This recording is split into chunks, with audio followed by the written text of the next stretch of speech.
আসসালামু আলাইকুম। আশা করি সবাই ভালো আছেন। It's me Ashraful Islam Lalon. Ashraful Islam Lalon Italy page এবং ইউটিউব চ্যানেল যে যেখান থেকে দেখছেন সবাইকে আন্তরিক ভালোবাসা ও অভিনন্দন। যারা ফেসবুকে থেকে দেখছেন ফেসবুক পেজটি লাইক ফলো শেয়ার দিয়ে এবং কি ইউটিউব চ্যানেলটি সাবস্ক্রাইব করে পাশে থাকুন, ধন্যবাদ।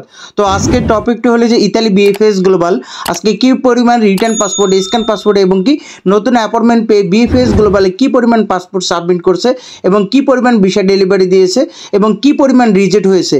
এবং আরেকটি টপিক যেটা হলো যে আজকের সুখবর। তো আসলে সপ্তাহের প্রথম দিন আমরা জানি যে প্রচুর পরিমাণ সাবমিট থাকে এবং কি ভিসা কালেক্ট করে। তো গতকাল গেছে রবিবার, তো আজকে সোমবার, যে সোমবারও যে এত মানুষ পাসপোর্টগুলো সাবমিট করবে এবং কি ভিসা কালেক্ট করবে এটা আসলে আমাদের একটা ধারণা ছিল না, কিন্তু আজকে প্রচুর মানুষ ভিসা কালেক্ট করছে এবং কি পাসপোর্টগুলো সাবমিট করছে। তো সবার মনেই একটাই প্রশ্ন, আসলে পাসপোর্টগুলো সাবমিট করে কারা? যে আপনারা যারা ভিডিওগুলো দেখতেছেন তো আপনারা হতাশার মধ্যে আছেন এবং আপনাদের মনে একটাই প্রশ্ন যে আসলে আমরা ভিসা পাইতেছি না, তাহলে কারা ভিসা পাইতেছে? তো যেহেতু আপনি আজকে ভিডিওগুলো দেখতেছেন, তো আপনিও যদি আজকে রাত্রে হয়তো সাবমিটের এসএমএস পেয়ে যান এবং কি আপনি যখন আবারও ভিসা কালেক্ট করার এসএমএস পেয়ে যাবেন, তখন আপনারও কিন্তু কোনো খবর থাকবে না। তো এইটাই আসলে ভুক্তভোগী দেখেই কিন্তু আজকে আপনি ভিডিওটা দেখতেছেন। তো হতাশ হওয়ার কিছু নাই, এটাই আপনাদেরকে একটা ধারণা দিতে চাই যে আসলে হতাশ হওয়ার কিছু নাই। এখন ভিসা হইতেছে 2023 সাল 24 সালে ভুক্তভোগীদের এখনও কিন্তু সমাধান দিতেছে। 2023 সালেরও ভিসা হইতেছে এবং কি 2024 সালের ভিসা হইতেছে। এখানে লুকোচুরির কিছু নেই। দেখেন আপনার প্রতিবেশী, আপনি খোঁজ নিয়ে দেখেন যে 2023 সালেরও ভিসা হইতেছে, আর আপনি প্রতিবেশী হয়তো আপনাকে বলতেছে না। হ্যাঁ, অনেকে ভাবে যে ভিসা পেলে আমার ক্ষতি হয়ে যাবে বা আমার অনেক বড় কিছু করতে পারে, তো এই জন্যই তারা কিন্তু বলে না। অনেকে আছে যে ইতালি গিয়ে আপডেট দেয় যে আমি ইতালি চলে আসছি, আমি ইতালি ভিসা পেয়েছি। তো এরকমটা হয়। আপনার প্রতিবেশী আপনি জানবেন কিভাবে যে ভিসা পাইছে? সে তো আপনাকে বলবেই না। তো এই যে আপনি যদি ভিসার খবর জানতে চান, অবশ্যই বিএফএস গ্লোবালে গিয়ে সামনে গিয়ে দাঁড়াইলেই এখন বুঝতে পারবেন কি পরিমাণ পাসপোর্টগুলো সাবমিট করে। আর এবং কি ভিডিওগুলো আপনাদেরকে দেই, প্রতিদিনের ভিডিও প্রতিদিনই কিন্তু ভিডিওর মাধ্যমে আপডেট দেওয়া হয়। তো এখানে যে 2 দিনে আগের ভিডিও বা এরকমটা কিন্তু দেওয়া হয় না, প্রত্যেক দিনের ভিডিও প্রত্যেক দিনই কিন্তু আমাদের চ্যানেলে ছাড়া হয়। তো আপনারা ভিডিওতে দেখতেছেন যে আসলে কি পরিমাণ পাসপোর্টগুলো সাবমিট এবং কি ভিসাগুলো কালেক্ট করতে আসছে। তো আসলে তারা কিন্তু পিকনিক করতে আসে নাই, কেউ পাসপোর্টগুলো সাবমিট করতে আসছে, কেউ ভিসা কালেক্ট করতে আসছে। আর এই পাসপোর্টগুলো সাবমিট করা মানে কি 100% ভিসা। আগের মতো 2023 সালে গণহারে জমা দিবে, তারপর আবার যাচাই বাছাই করে একটা সমাধান দিবে, এরকমটা না। ইতালি থেকে যাচাই বাছাই হওয়ার পর যদি ভিসা পাওয়ার যোগ্য মনে হয় তাকেই কিন্তু পাসপোর্টটা সাবমিট করতে বলে।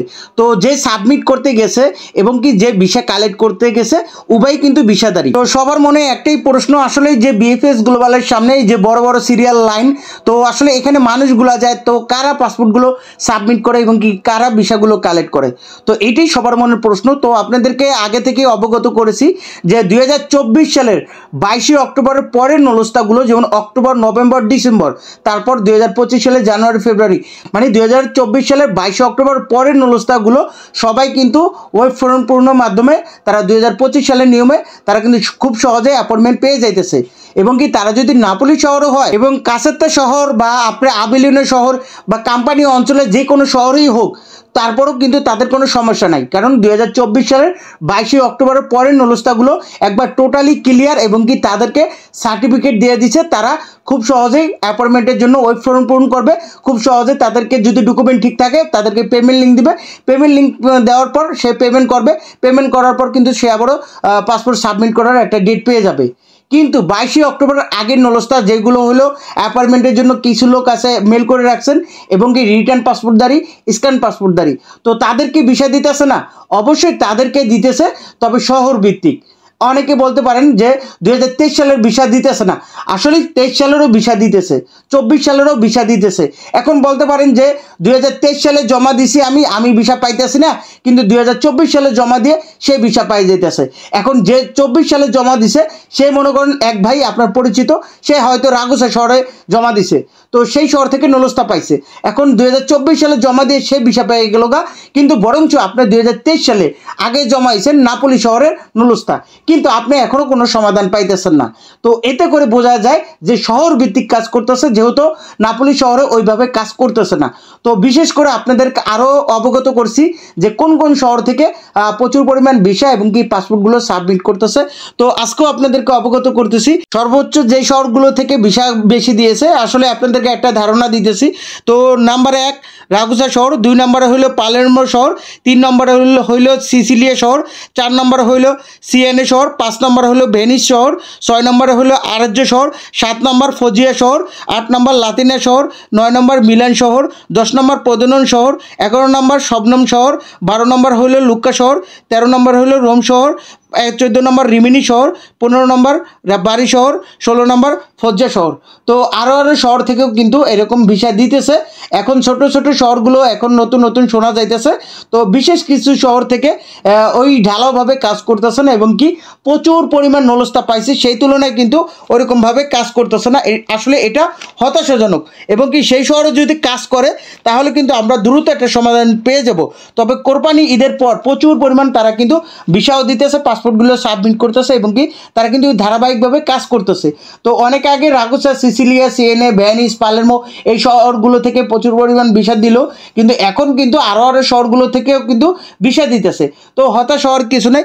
তবে কাম্পানিয়া অঞ্চলের মধ্যে যে 5টা শহর নাপোলি, আবিলিনো, সালের্নো, কাসেতা, বেনেভেন্তো, তো এই যে 5টা শহর, এই শহরগুলো থেকে যদি ঢালাওভাবে কাজ করে তাহলে কিন্তু দ্রুত একটা সমাধান পেয়ে যাবেন। আমার ভিডিওর নিচে আপনাদের কমেন্টে সবচেয়ে বেশি দেখি হইল নাপোলি শহর, কাসেতা শহর, এই শহরগুলো কাম্পানিয়া অঞ্চলে, এই শহরগুলো থেকে প্রচুর পরিমাণ নলস্তা উঠছে, কিন্তু সেই তুলনায় কোনো আপডেট নাই। তবে আজকে যে সুখবরটা, আসলে এই যে প্রচুর পরিমাণ সাবমিট করে, আসলে আপনি দেখবেন যে হাসপাতালে গিয়ে সিরিয়ালে দাঁড়ালে আপনার বিরক্ত ফিল হয়, কিন্তু ইতালি বিএফএস গ্লোবালের সামনে যদি বড় সিরিয়াল লাইন দেখেন, এগুলো আসলে মনে শান্তি লাগে। আপনি পান না, আরেকজন পাইতেছে, বা আপনার প্রতিবেশী পাইতেছে, বা আপনার সহযোদ্ধা ভাই আরেকজন পাইতেছে। তো মূল কথা হলে কি, সিরিয়াল বড় হোক, এটা আমাদের জন্য ভালো, যে কম হলেও তারা একটা সমাধান পেয়ে যাক। তারা সমাধানটা পেলে হয়তো আপনি একদিন আগে পরে হলেও আপনিও পাইবেন। তবে সর্বশেষ যে কথাটা হলো যে আপনি যদি আরও 1.5 বছরের সময় লাগে, তারপরেও আপনি কিন্তু যদি মালিক ঠিক থাকে তাহলে আপনি 100% ভিসা পাবেন। তবে বর্তমান এই যে রাগুসা, সিসিলিয়া, সিএনএ, ভেনিস এই শহরগুলো থেকে, বা যেই শহরগুলো থেকে বর্তমানে ভিসা দিতেছে বা আপনারা দেখতেছেন, এই শহরগুলো থেকে যদি রিজেক্টের কাজগুলো করতো, যে দেখেন এই শহরগুলো থেকে ওই পরিমাণ রিজেক্ট দিতেছে না, তো রিজেক্টগুলো যদি দ্রুত একটা সমাধান পেয়ে যেত, যে তারা যদি অপেক্ষা না করতো যে মালিকরে দেখেন একটা ডকুমেন্টের সমস্যা আছে, মালিকের কাছে পেক পাঠাইছে বা মালিকের কাছে মেল পাঠাইছে, এখন মালিকে যদি ওটা সাবমিট না করে তাহলে তাকে সর্বোচ্চ 10 দিনের একটা টাইম দিক, তারপর যদি না করে তাহলে তারা রিজেক্ট করে দিক। এখন কিন্তু ওই যে রিজেক্টটা নিয়ে কাজ করে না, এই জন্য আমরা কিন্তু দ্রুত সমাধান পাইতেছি না। তো এইটা নিয়ে যদি কাজ করে, রিজেক্ট নিয়ে কাজ করে, তাহলে কিন্তু আমরা দ্রুত একটা সমাধান পেয়ে যাব। তবে গতকাল আপনাদেরকে অবগত করেছি যে 2023 সাল 24 সালে যে নলস্তার নিয়ে একটা বিভিন্ন ভিডিওগুলো দেখছেন যে সব ক্যান্সেল করে দিছে, এরকমটা না। আপনাদেরকে 2023 সাল থেকে অবগত করেছি এবং কি তারপর যে আইন পাশ হলো, যে 145 নম্বর আইন, স্পট হলো ইউনিকো ইমিগ্রেশন, এই সংস্থার মাধ্যমে দ্বিতীয়বার যাচাই বাছাই করতেছে। তো এখানে স্পষ্টভাবে বলা আছে যে সকল নলস্তা স্থগিত। স্থগিত বলতে যে এরকমটা না যে ক্যান্সেল, এটাকে স্থগিত অবস্থায় আপনি একটা যাচাই বাছাই করতেছে এবং কি মালিকের কাছে ক্লিয়ার পাঠাইতেছে। মালিকের যদি ওই ক্লিয়ার অনুসারে বা কোনো ডকুমেন্টে সমস্যা থাকলে মালিকের কাছে চাইতেছে, ওই অনুসারে যদি সে সাবমিট করে তাহলে কিন্তু তাকে ভিসা দিতেছে। তো আসলে আপনার মালিক এবং কি মাধ্যম যদি ঠিক থাকে তাহলে আপনি একদিন আগে পরে হলেও কিন্তু আপনি ভিসা পাবেন।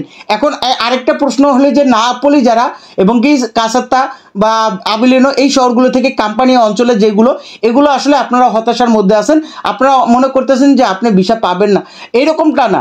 আপনার ডকুমেন্ট যদি ঠিক থাকে তাহলে আপনি 100% ভিসা পাবেন, আপনি যদি নাপোলি শহরও হন।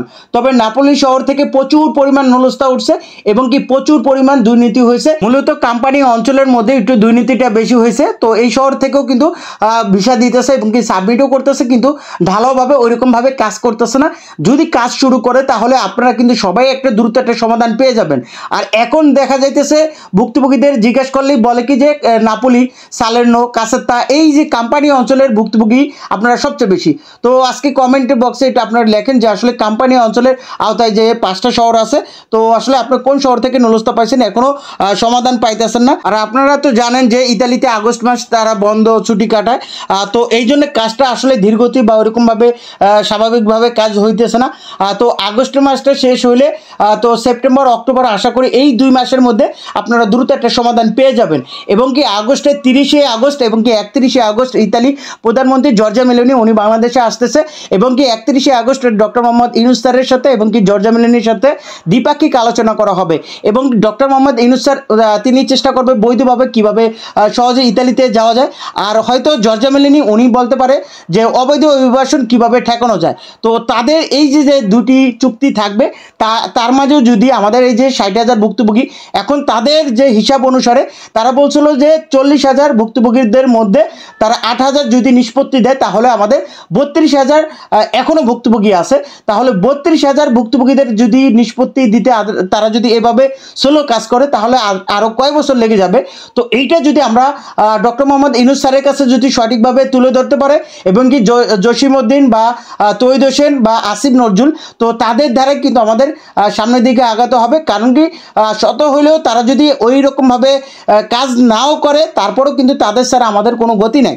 কারণ কি একটা মন্ত্রণালয়ে যদি যাইতে হয় বা ডক্টর মোহাম্মদ ইউনূস স্যারের সাথে যদি এই বৈঠকটা করতে হয় তাদের মাধ্যম দিয়ে আমাদের করতে হবে। তো আসলে আপনারা 2023 সাল 24 সালের ভুক্তভোগী যারা আছেন, তো আসলে আপনারা হতাশ হবেন না, আপনাদের নুলস্থা কিন্তু বাতিল বা ক্যান্সেল কোনোটাই হবে না যদি মালিক ঠিক থাকে।